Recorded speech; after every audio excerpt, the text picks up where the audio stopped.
The Mass Effect series is arguably one of the best trilogies in gaming, and I'm sure many fans of the franchise would agree with me on this, that a big part of its success was due to the amazing cast of characters. You see, as Shepard, we found a family in the Normandy crew. Like in real life, however, not all family members are made equal, and some are loved a little bit more than others. In this video, we'll be breaking down who's who in the definitive Mass Effect Squadmate Tierlist.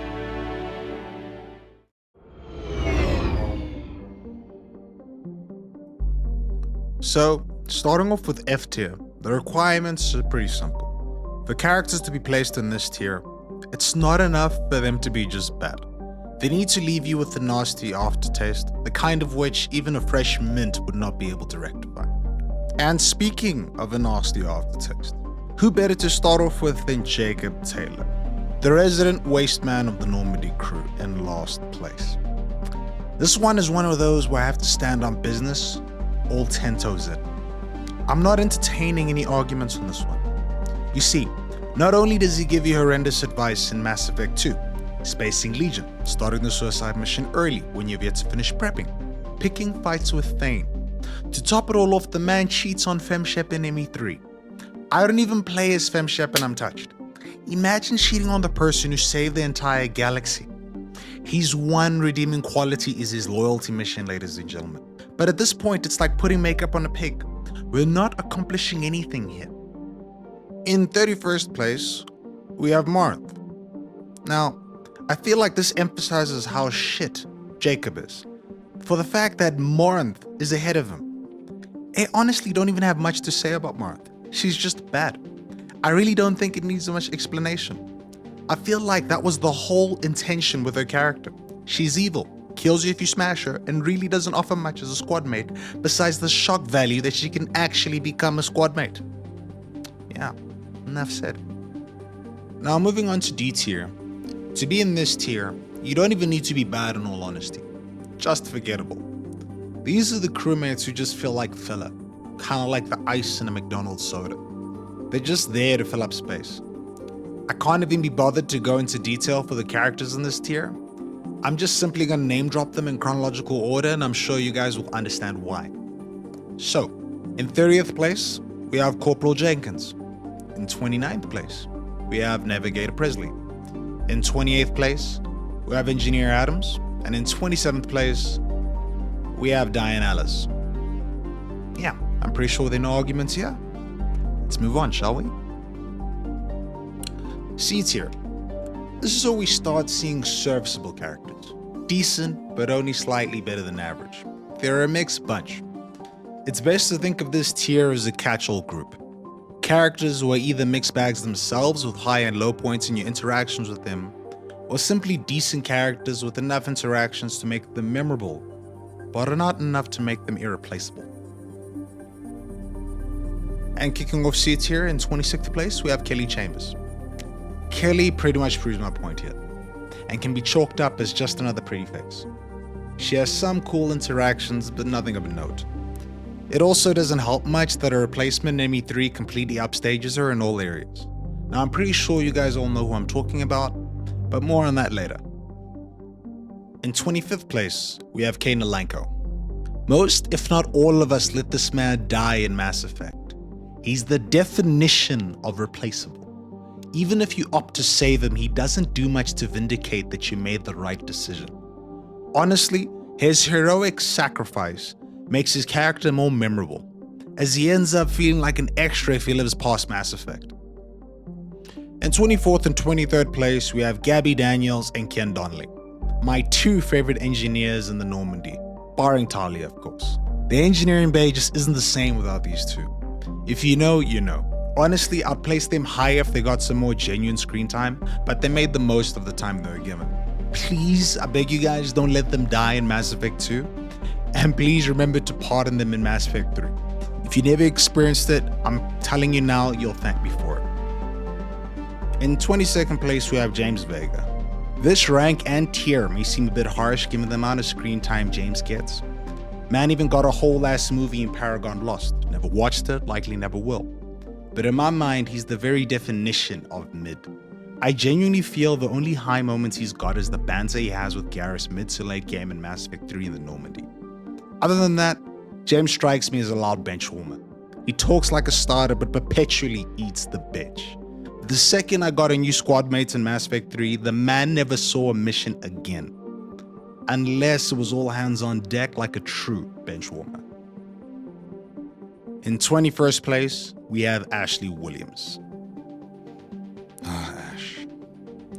Honestly, before Me Too, I would have had Ashley in at least B tier. She's got an engaging personality, interesting background, and can grow as a character through your interactions with her. My issues with her start in Mass Effect 2, and things go from bad to worse in Mass Effect 3. Unlike most of your crew, who show a great deal of loyalty to Shepard, offering some degree of assistance in Mass Effect 2, Ashley pretty much turns her back on you. And what pisses me off even further is that during the start of Mass Effect 3, while Shepard was effectively under house arrest, Shepard's alien crewmates spent their time prepping for the Reaper invasion, while Ashley did seemingly nothing. Wouldn't even swing by and give Shepard a visit.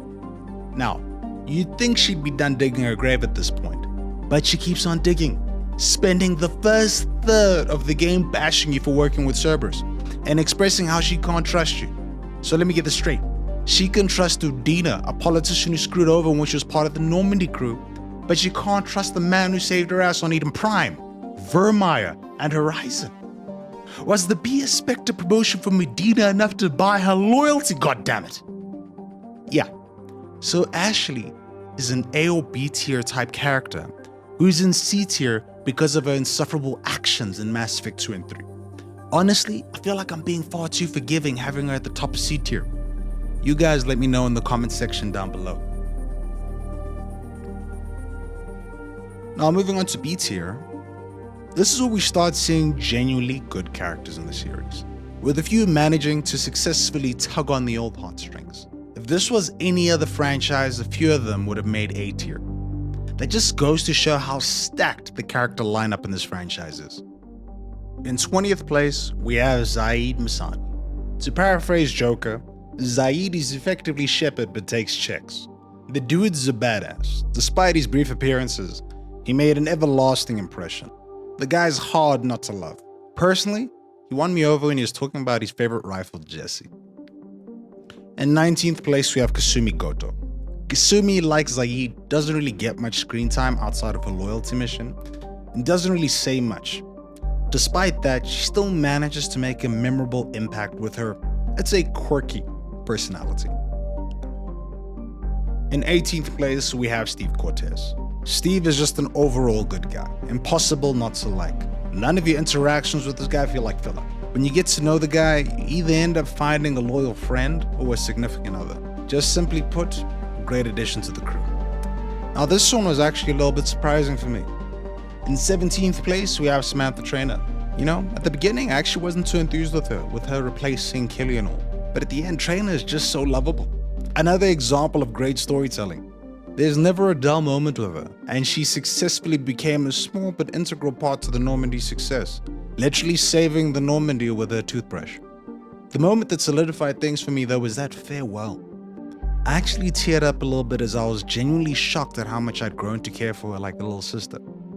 For those of you playing as FemShep, this is also hands down one of the best lesbian romances I've seen in the series. Just saying. Almost made me want to play as FemShep. Almost. In 16th place, we have Dr. Karen Chakwas. Virtually Shepard's de facto mother in the series, and a damn good one at that. Sorry, Hannah. She's loyal and really cares for Shepard, downing tools to join him on the Normandy in both ME 2 and 3. We don't spend much time with her, but every moment is time well spent in my books. In 15th place, we have Samara. Like many BioWare characters of old, she's just very well written. Effectively an Asari version of a samurai. The conversations with her on the Normandy are engaging and at times thought-provoking. Added to that, she has some great story moments during her loyalty mission and reunion in Mass Effect 3. Her quote-unquote romance leaves a little bit to be desired, but actually works within the story. Overall, just a great experience. In 14th place, we have David Anderson.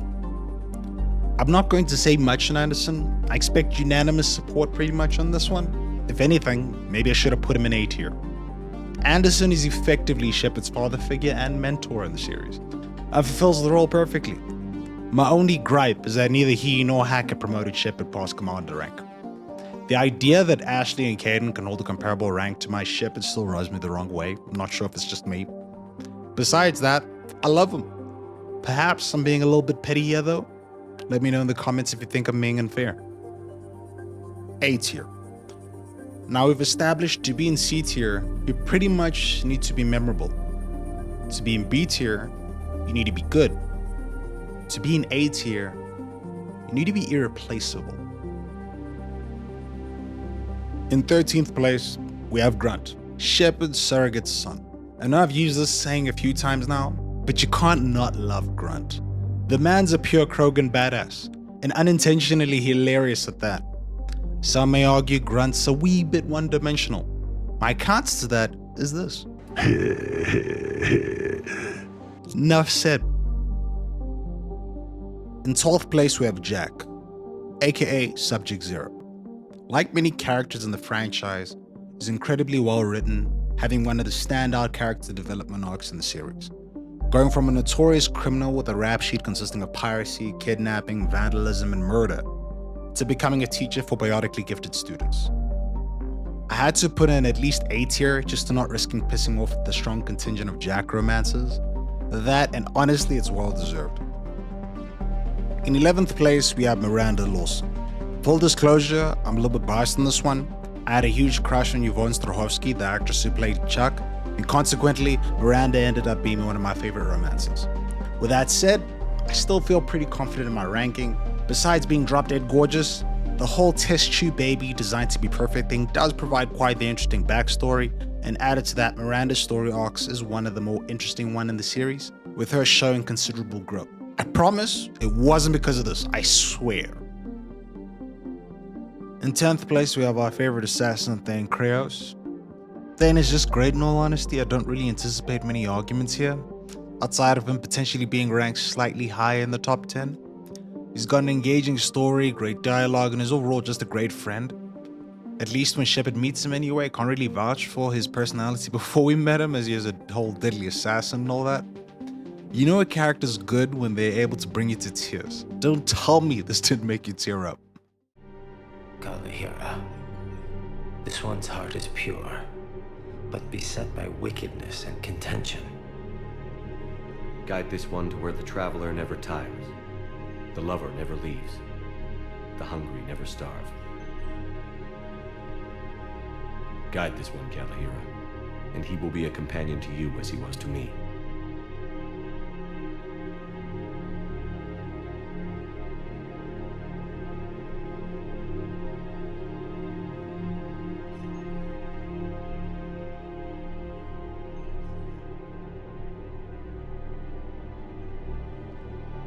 Call yet? There's something I don't understand. His last moments were those of a hero. Why pray for salvation? The prayer was not for him, Commander. He has already asked forgiveness for the lives he has taken. His wish was for you.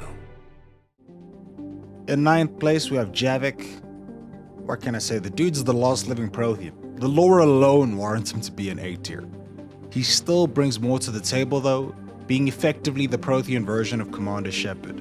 The unique perspective he provides to so many in-game encounters almost forces you to bring him on all your missions. He's low-key kind of funny as well.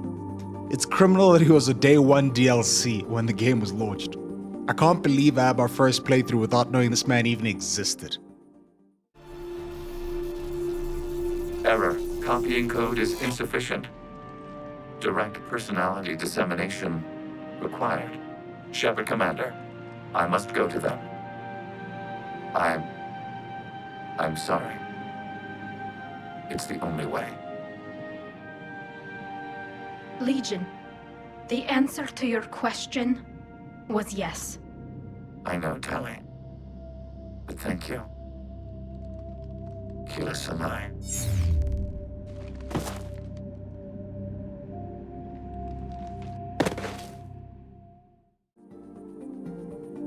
In 8th place, we have Legion. feel like that clip says it all for me. I was genuinely bawling when I saw that for the first time and still get teary-eyed to this day on my upteenth playthrough. In my opinion, one of the best representations of AI I've ever seen. In 7th place, we have Edie. The relationship we as Shepard get to have with Edie is special, something I've never personally experienced in any other game. Edie, in my mind, likely has the best story arc, going from an unfeeling machine to developing into a full-fledged individual. The changes are subtle, but when you compare your interactions with her in the start of ME2 to what she becomes in ME3, it's just chalk and cheese. To me, this all becomes clear during the farewell. I have a question. Is it a big or small one? It is important. Its relevance would be diminished at any other time. Ask away. In this battle, the Reapers have no reason not to use their full capabilities to destroy us. Their forces are in entrenched positions. They have superior firepower and outnumber our forces. My question is, what makes you think we can reach the conduit at all? The Reapers have the Citadel. They think they've won, and that's the best time to hit them. If they have spies or other intelligence, we could lose the element of surprise. In such a case, we will likely lose. Are you afraid? Our probability for success is greater than any other plan presented to date. That's not what I asked. Are you afraid? I do not understand the purpose of the question. There's no room for doubt anymore, Edie. You understand what we have to do, or you don't. I am clear on what we must accomplish, Shepard. The Reapers have destroyed thousands of civilizations. But they have never destroyed ours. Nor will they. Couldn't have put it better myself. Time to move out. Shepard, there is something I want you to know. The elusive man ordered my creation years ago. Jeff was the one who allowed me to think for myself. But only now do I feel alive. That is your influence. Thanks, Edie. This brought me to tears. Now, I know I've said this quite a few times, but I'm not soft, man. This game is just that damn good. I was so proud of Edie. I'm not a parent, but I feel this moment is a rough approximation. Just great storytelling. In 6th place, we have Flight Lieutenant Jeff Moreau, aka Joker. Joker's our day one. Dude's been with us since the start of the game in ME1 and has been loyal till the end. That alone warrants his position in A tier. What puts him at the top of A tier though are moments like this. Shepard!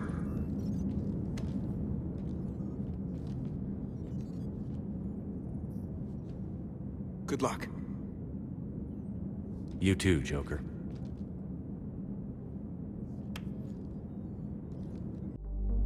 I can't put the profoundness of that clip into words. Simply put, it's the accumulation of years of friendship and camaraderie embodied in a single moment. I can't speak for everyone, but this short clip hits me with the feels every playthrough. It's a moment like this that makes this series so great. We finally made it to the coveted S tier. Now this tier isn't game specific. Many, if not most games, fail to produce characters worthy of this rank, and Mass Effect gave us 5 just to put things in perspective. For characters to be placed in this rank, they really need to be special. In normal circles, this may sound strange, but in this tier, characters just feel real. You care for them almost as if they were friends and family in real life. When us fans think of why this franchise is so great, these are the characters that come to mind. In 5th place, we have Erdnar Rex. 100% Krogan badass. That alone gets you a spot in the A tier. Of course, Rex is more than that though. The dude's deep, no offense to Grunt. He's a hero who tries to restore his people after the genophage, a mercenary with a hell of a body count, and a friend who you can count on to crack open a couple of cold ones when all's said and done. In 4th place, we have Professor Mordin Solus. He's perfect. There's nothing about Mordin that left me wanting. Many characters in the series are interesting just by virtue of them being aliens, acting as mouthpieces for their respective species. Mordin brings more to the table though. We get to see him as an individual, his hopes, fears, motivation, etc., and get to know him as if he was a real friend. What seals the deal for me though is the story arc, probably the best in the series. After years of conditioning from OG Disney in my childhood, I tend to be averse to tragic and bittersweet endings, but Morn's ending just felt right. In third place, we have Tali, Zora, Vas, Normandy. Honestly, I don't think much explanation is needed here. I mean, look at this. We as a fan base collectively fell in love with her. We didn't even know what she looked like. She could have looked like a bloody xenomorph underneath that mask. And you know what? We still would have loved her anyway. Thank God she didn't look like a xenomorph though. I doubt I could have looked at that portrait affectionately otherwise. Would have had to humbly request that the mask stays on at all times. Anyway, the point is ultimately Tali showed us that love is blind. She won us over with the contents of her character and not her appearance. Keep in mind that this was accomplished on an audience composed of mostly pubescent teenagers, which kind of makes it even more impressive in my books. In second place, we have Liara Tassoni. In my mind, the best romance in the trilogy, and one of the best in gaming. It's funny though, she actually used to be my third favorite love interest in the series. Second was Miranda because of the obvious hot factor, and Tali was number one because of the overwhelming cuteness. In my defense though, this was because ME 2 was actually my first game of the series. It was only after I played the trilogy in chronological order did Liara become my number one gal. A large part of that being due to a huge role in Shepard's story. She low-key kind of feels like the canon romance, being the only love interest that spans all three games and the main reason for Shepard's arrival in ME 2. It's clear she was pushed by the writers and I'm all for it. Everything just works. The story, character design, voice, dialogue, etc. Not a single aspect was lacking. You can't help but fall in love with her during every playthrough. In first place, we have Garrus Vakarian. To the surprise of absolutely no one, Garrus is the best. I usually like to play it safe when making bold statements like this, but this time I'll take it one step further. Garrus is the greatest non-playable character in gaming history, full stop, the end. Arguably the best bromance in fiction. In all my 20 years of gaming, I've never seen a character who could hold a candle to Garrus. Honestly, nor do I think I ever will. Now, is Garrus the most well-written? No. Does he have the best story? Nope. Is he the most interesting? Nah. But pardon my French, who the fuck cares? Garrus is the best at what's most important. We all genuinely love this man. I've never cared so much for a character in my whole life. Dude's even up there amongst friends and family. He's that good. I mean, look at this. Shepard. So I guess this is... Just like old times?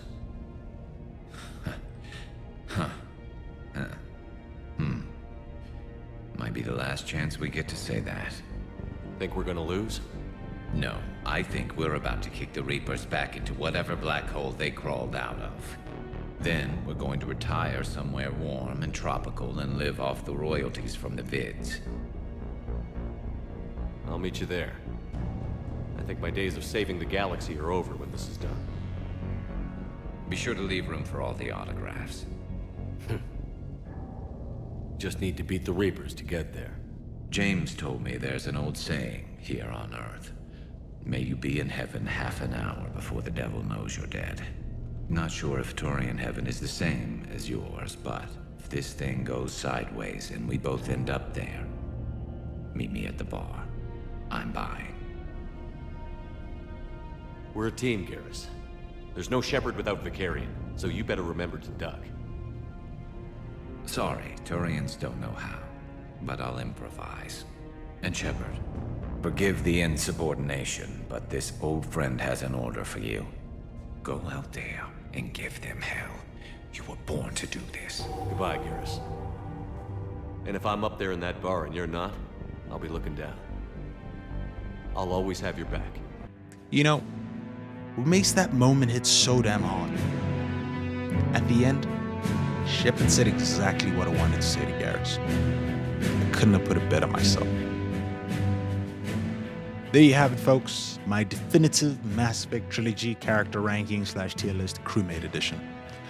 Looking at it, I think it's probably one of the better ones I've seen on the internet. Dare I say it's almost perfect. I think the tiers are indisputable, but I could see some movement within the tiers themselves depending on your personal preference. If you enjoyed the video and would like to see more, please be sure to like and subscribe, and I'll see you in the next video. Okay. Everyone say Normandy. Normandy!